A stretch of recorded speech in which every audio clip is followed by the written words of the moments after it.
Namaste children. We are in the last session of Rashtrakuta chapter. Now we will discuss about the cultural contribution of Rashtrakutas. Okay. Let us talk about the religion in the Rashtrakuta kingdom. Almost all the Rashtrakuta kings followed Hinduism. Okay, they followed Hinduism, but all of them were tolerant towards other religions.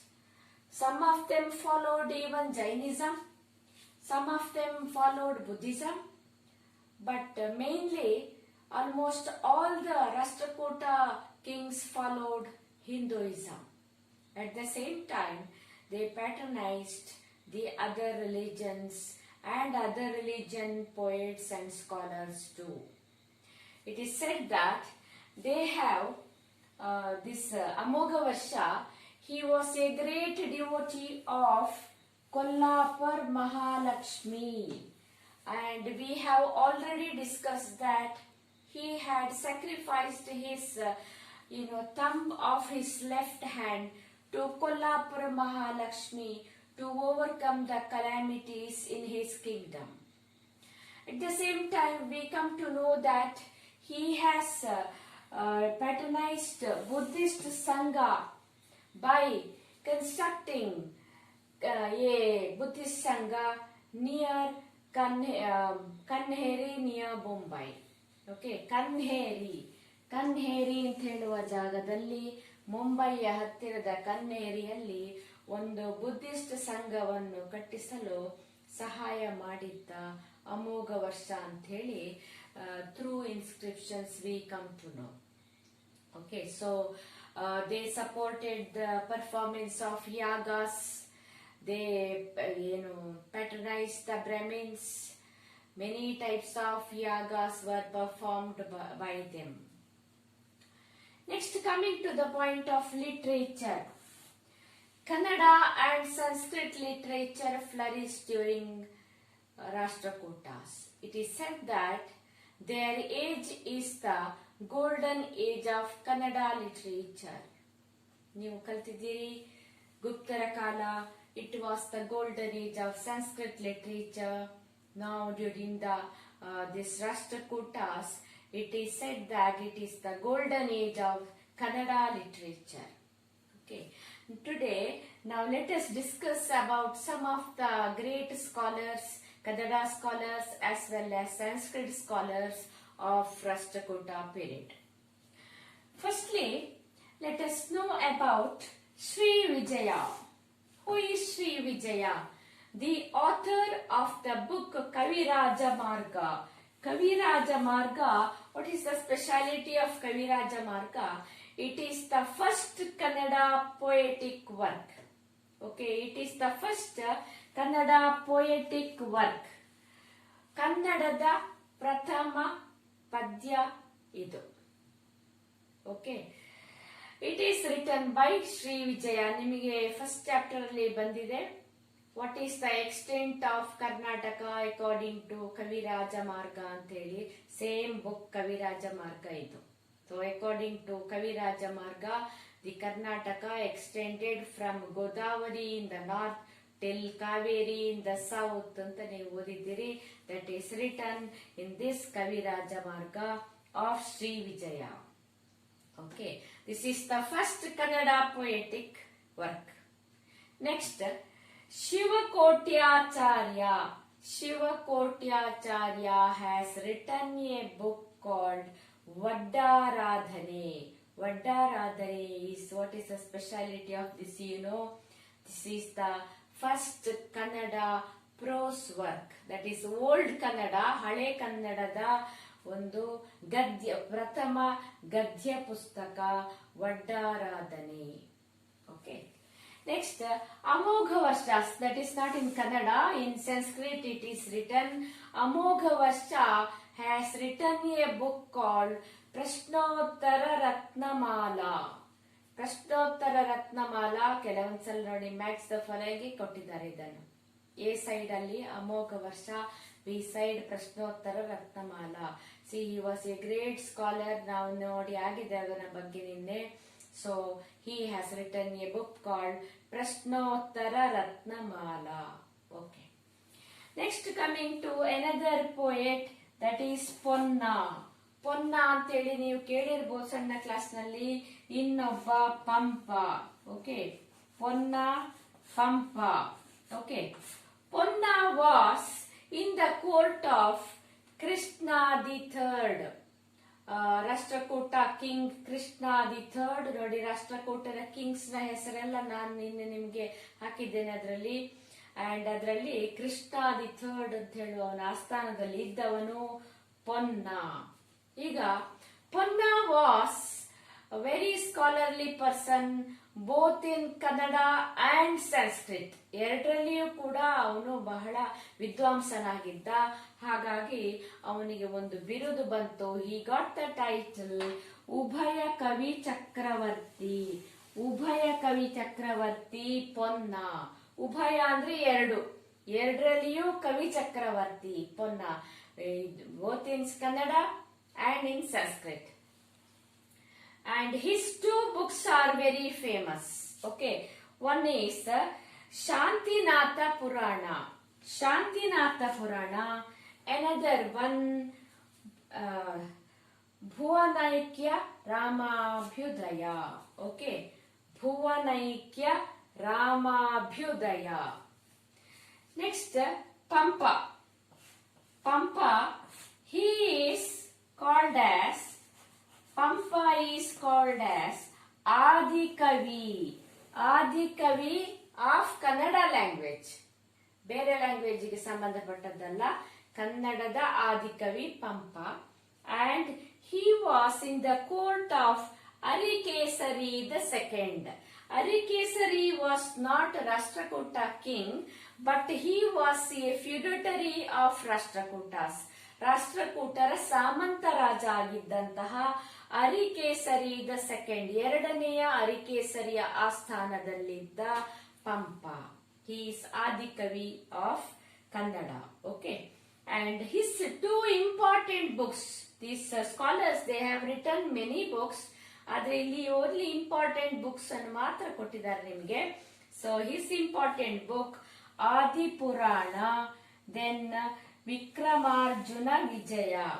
Vikramarjuna Vijaya, it is also called as Pampa Bharata. ಇದೇ ಪುಸ್ತಕದ ಹೆಸರು ಇನ್ನೊಂದು ಪಂಪ ಭಾರತ. ಈಗ ನಿಮ್ಮ seniors ಇದನ್ನು ಹೇಗೆ ನೆನ್ಪಿಟ್ಕೊಳ್ತಾ ಇದ್ರು ಅಂತ ಹೇಳಿದ್ರೆ, ಕೆಲವರು ಪಂಪ ಆದಿಕವಿ ಅಂತ ನೆನ್ಪಿಟ್ಕೊಂಡಿದ್ದಾರೆ ಅವರು. ಸೊ ಅವನ ಪುಸ್ತಕ ಕೇಳಿದ್ರೆ ಆದಿ ಅಂತ ಬರುವಾಗ Adipurana. So Pampa Adikavi, Adipurana, then Pampa Bharata. So ಇದನ್ನು ಕೆಲವರು ನೆನ್ಪಿಟ್ಕೊಳ್ತಿರ್ಲಿಲ್ಲ. Pampa Bharata, Pampa, Pampa Bharata. The other name of Pampa Bharata is Vikramarjuna Vijaya. Okay, so ಇದನ್ನು this question is also there in the question behind the lesson. That is Ponna is in the court of which king? Pampa was in the court of which king? Then the books of Pampa and Ponna. Then their titles. Pampa is Adikavi, Ponna Ubhaya Kavi Chakravarti. Then anyway you know Kaviraja Marga was written by this Sri Vijaya, or which was the first Kannada poetic work, Kaviraja Marga. First Kannada prose work, Vaddaradhane. Who wrote Vaddaradhane? Shivakotacharya. Shivakotacharya has written Vaddaradhane, the first Gadya Pustaka, Kannada Gadya Pustaka, Hale Kannada Gadya Pustaka. Okay, so next we will continue this. Okay, so these are the important works of scholars during the Rashtrakutas, and some more scholars work annu noduva munde.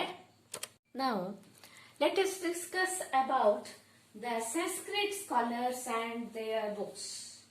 Okay, Sanskrit literature.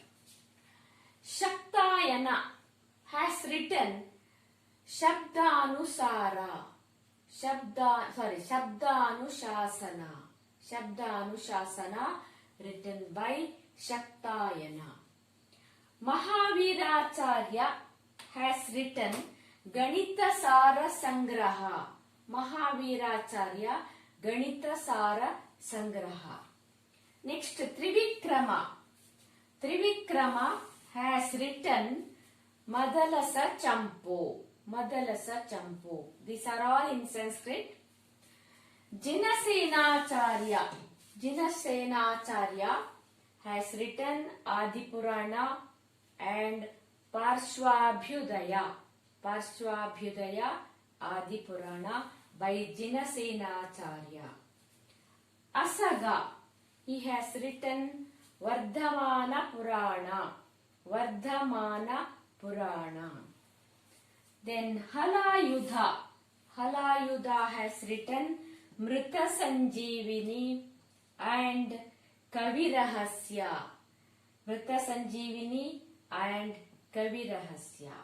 Okay. And Amoghavarsha has written Prashnottara Ratnamala. I have told you along with the Kannada books, but it is in Sanskrit. Amoghavarshas Prashnottara Ratnamala. Okay, these are the only main books and scholars' names they have given. There were so many Sanskrit and Kannada scholars during the time of Rashtrakutas. Now coming to the point of art and architecture. There are many structural temples, cave temples and basadis constructed during Rashtrakutas. Okay, the main three centers of these temples or cave temples and these basadis are Ellora, Ajanta and Elephanta. Okay, we have already discussed a bit about Ellora's Kailasanath temple, that is in Ellora, and there are so many temples, cave temples in Ellora, and there are temples in Ajanta. Then Elephantas, there are many, architectural figures in Elephanta. So these three places, please see in your net. Okay, Ellora, many temples are there. You can go, look at those temples, Ajanta's temples and Elephanta's art structures. Okay, so for painting also they have encouraged. Painting also flourished during Rashtrakutas. So by this we are finishing this chapter, and now let us discuss about the question and answers of this chapter. 1 mark questions in the beginning. What was the royal emblem of Rashtrakutas? Rashtrakutar Rajalanchana yavudu? Garuda. Which was the capital of Rashtrakutas? Manyaketa. Who was the Rashtrakutar Rajadhani? Manyaketa. Who was the first king of Rashtrakutas? Danti Durga. Rashtrakutar Modala Dore yaru? Danti Durga. Who was the greatest ruler of Rashtrakutas? Rashtrakutar Prasiddha Dore yaru? ಅದರಲ್ಲಿ ನಾವು ಧ್ರುವ, Govinda the third, Amoghavarsha ಅಂತ ನೋಡಿದ್ದೇವೆ. ಆದರೆ ಅದರಲ್ಲಿಯೂ greatest, ಈಗ greatest ಅಂತ ಹೇಳುವಾಗ ಈಗ ಒಬ್ಬನ ಹೆಸರೇ ಬರೀಬೇಕಾಗ್ತದೆ. ಸೊ ಅಮೋಘ ವರ್ಷ. Who was the foreign traveller who visited the court of Amoghavarsha? ಅಮೋಘ ವರ್ಷನ ಆಸ್ಥಾನಕ್ಕೆ ಭೇಟಿ ನೀಡಿದ ವಿದೇಶಿ ಪ್ರವಾಸಿ ಯಾರು? Sulaiman. Arab traveller Suleiman. Which was the first literary work in Kannada? ಕನ್ನಡದ ಮೊದಲ ಸಾಹಿತ್ಯ ಕೃತಿ ಯಾವುದು? ಕವಿರಾಜ ಮಾರ್ಗ. Who was called as ಉಭಯ ಕವಿ ಚಕ್ರವರ್ತಿ? ಉಭಯ ಕವಿ ಚಕ್ರವರ್ತಿ ಎಂದು ಯಾರನ್ನು ಕರೆಯಲಾಗಿತ್ತು? ಪೊನ್ನ. ಹೂ ಪ್ಯಾಟ್ರನೈಸ್ಡ್ Ponna?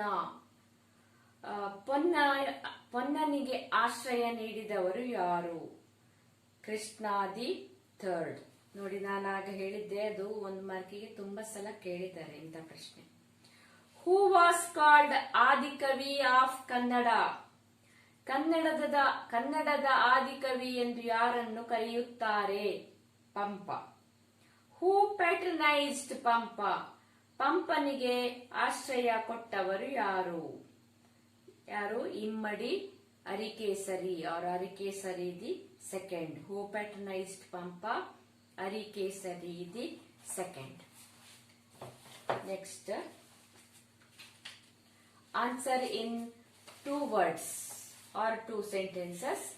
Who built the Kailasanath temple? Where was it built? ನಾನು ನಿಮ್ಗೆ ಆಗಲೇ ಹೇಳಿದೆ, ತುಂಬಾ ಸಲ ಕೇಳಿದಂತಹ ಪ್ರಶ್ನೆ ಇದು. ಕೈಲಾಸನಾಥ ದೇವಾಲಯವನ್ನು ನಿರ್ಮಿಸಿದವರು ಯಾರು? ಎಲ್ಲಿ ನಿರ್ಮಿಸಿದರು? So who built? Krishna the first. ಎರಡನೇದಕ್ಕೆ where was it built? Ellora. Name any 2 titles of Dhruva. Name any 2 titles of Govinda the third. Write any 2 titles of Amoghavarsha. ನೋಡಿ, ಇವರು 3 ಜನ ಬಹಳ important kings of Rashtrakuta dynasty. ಅವರದ್ದು 2 ಬಿರುದುಗಳನ್ನು ಬರೀಲಿಕ್ಕೆ ಹೇಳಿದ್ದಾರೆ. ಸೊ ಕೆಲವು ಬಿರುದುಗಳಿಲ್ಲೇ ಇದೆ, ಅದರಿಂದ ನೀವು 2 ಬಿರುದುಗಳನ್ನು ಚೂಸ್ ಮಾಡಿ. ನಿಮ್ಗೆ ಯಾವುದು ಚೂಸ್ ಮಾಡಬೇಕು ಅಂತ ಅನಿಸಿತ್ತು ಅದನ್ನು ನೀವು ಚೂಸ್ ಮಾಡಬಹುದು. ನಿಮ್ಮ ಸೀನಿಯರ್ಸ್ ನೋಡಿ, ಧ್ರುವನಿಗೆ ಯಾವ ಟೈಟಲ್ಸ್ ಚೂಸ್ ಮಾಡಿದ್ದಾರೆ ಅಂದ್ರೆ ಶ್ರೀವಲ್ಲಭ, ಕಲಿವಲ್ಲಭ.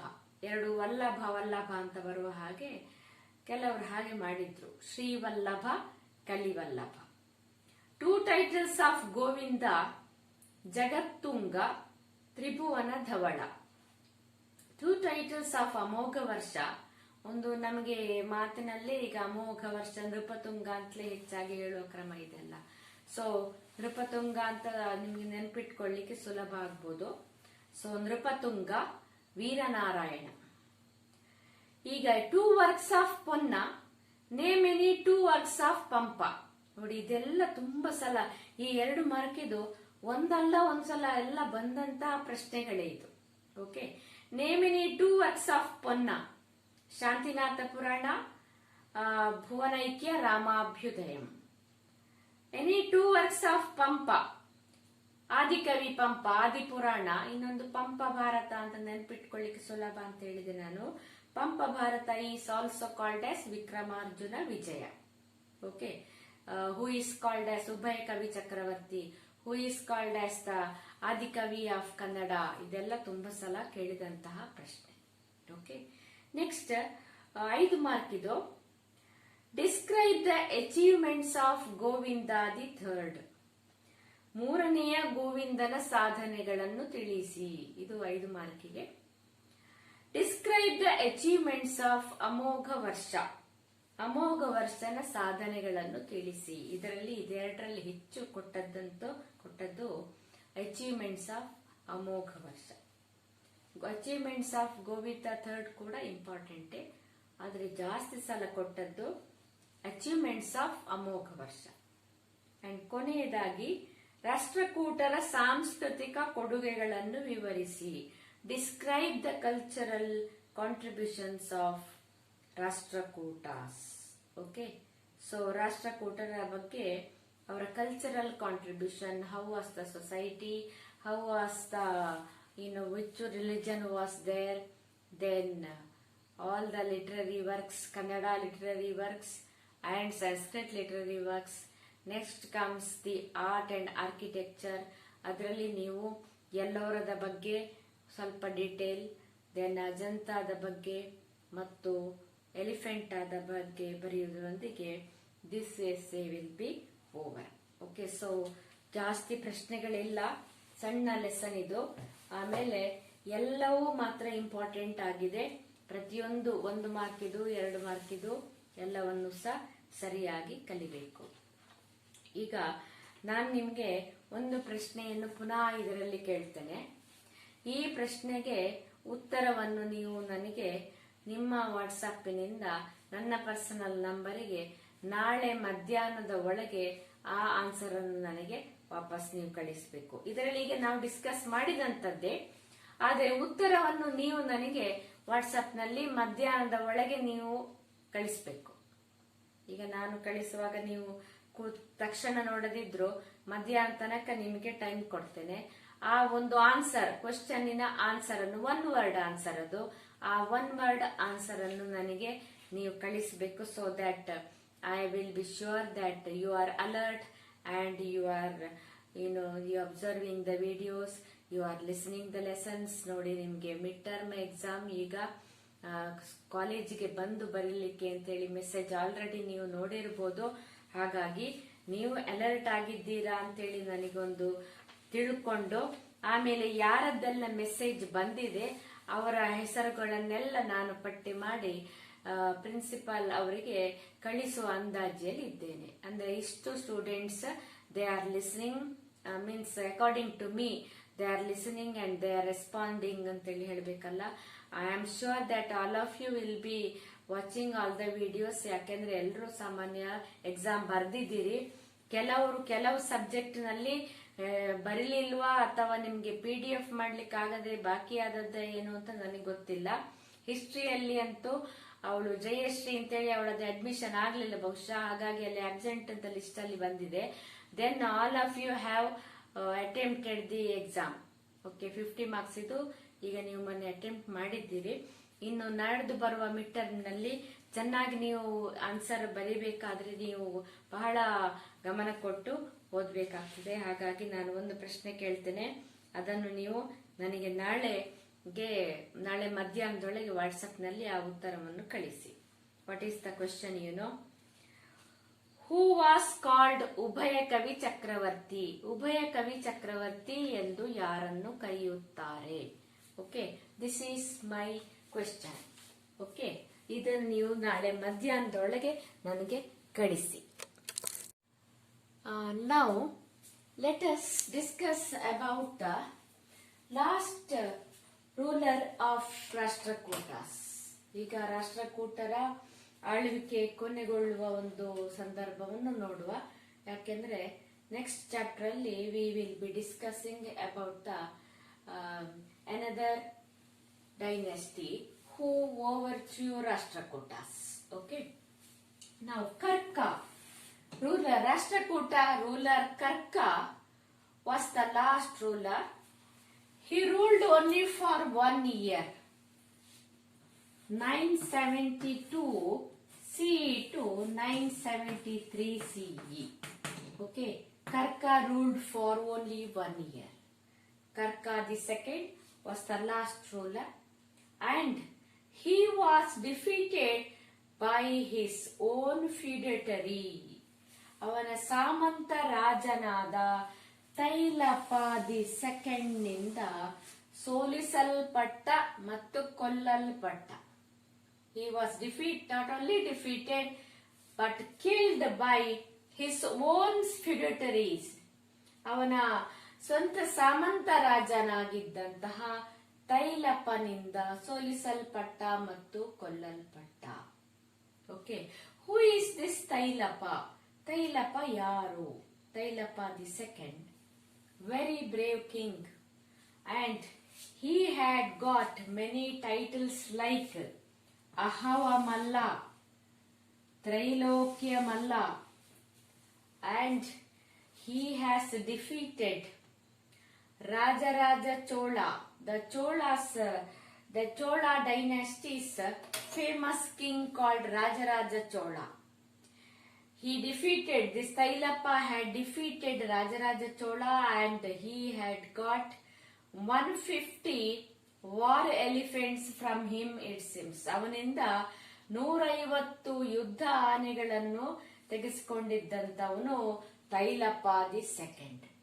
ಸೊ ಸಾಮಂತ ರಾಜ ಇವನು son of Vikramaditya the fourth. ಯಾರು ಇವನು Vikramaditya the fourth? He belonged to Badami Chalukya family. ನಾನು ನಿಮ್ಗೆ ಹೇಳಿದ್ದೆ, I had spoke about Pulakeshi the second who belong to Badami Chalukya dynasty. ಅವನ ವಂಶಕ್ಕೆ ಸೇರಿದಂತವನು ವಿಕ್ರಮಾದಿತ್ಯ ದಿ ಫೋರ್ತ್. ಅವನ ಮಗನೇ ತೈಲಪ ದಿ ಸೆಕೆಂಡ್. ಅವರು ಏನು defeated, after defeating the Karka the second, he made Manyakheta as his capital. ಮಾನ್ಯಖೇಟವನ್ನು ಕ್ಯಾಪಿಟಲ್ ಆಗಿ ಮಾಡಿಕೊಂಡ. Later the king who had come after Tailapa the second, Someshwara the first. Someshwara ಅಂತ ಹೇಳುವ ರಾಜ ಕ್ಯಾಪಿಟಲ್ ಅನ್ನು ಶಿಫ್ಟ್ ಮಾಡ್ತಾನೆ ಫ್ರಮ್ ಮಾನ್ಯಖೇಟ ಟು ಕಲ್ಯಾಣ. ಕಲ್ಯಾಣ ಅಂತ ಹೇಳುವ ಜಾಗಕ್ಕೆ ಅದನ್ನು ಶಿಫ್ಟ್ ಮಾಡ್ತಾನೆ. So this Tailapa, the founder of this dynasty, Tailapa was his family was Badami Chalukyas family. But since they ruled, they became independent once again. Actually, they were defeated. Badami Chalukyas were defeated by Rashtrakutas. Dantidurga defeated Badami Chalukyas. Now, once again, Chalukyas have defeated the Rashtrakutas. ಹಾಗಾಗಿ ಎರಡನೇ ಸಲ independent ruler ಆಗಿರುವಂತದ್ದು. That is why the Tailapa's dynasty was called as later Chalukyas. Or ಅವರ capital ಅನ್ನು ಕಲ್ಯಾಣ ಮಾಡಿಕೊಂಡ್ರು. Manyakheta in the beginning, later their capital was Kalyana. That is why they were called as Chalukyas of Kalyana, or Kalyana Chalukyas, or later Chalukyas ಅಂತ ಹೇಳಿ. So this is another dynasty, and in the next class we will be discussing about later Chalukyas, ನಂತರದ ಚಾಲುಕ್ಯರು, or Chalukyas of Kalyana, or they are also called as Western Chalukyas. So ಇಲ್ಲಿಗೆ ಈ ಚಾಪ್ಟರಿನ ನಂತರ ನಾವು ಏನು discuss ಮಾಡ್ತಾ ಇದ್ದೇವೆ ಅಂತ ಹೇಳಿ ಹೇಳುವ ವಿಷಯ ಗೊತ್ತಾಯ್ತು. ಲೇಟರ್ ಚಾಲುಕ್ಯಾಸ್ ಬಗ್ಗೆ ನಾವು ಮಾತಾಡ್ಲಿಕ್ಕಿದ್ದೇವೆ. So in the next section we will continue this chapter. Thank you.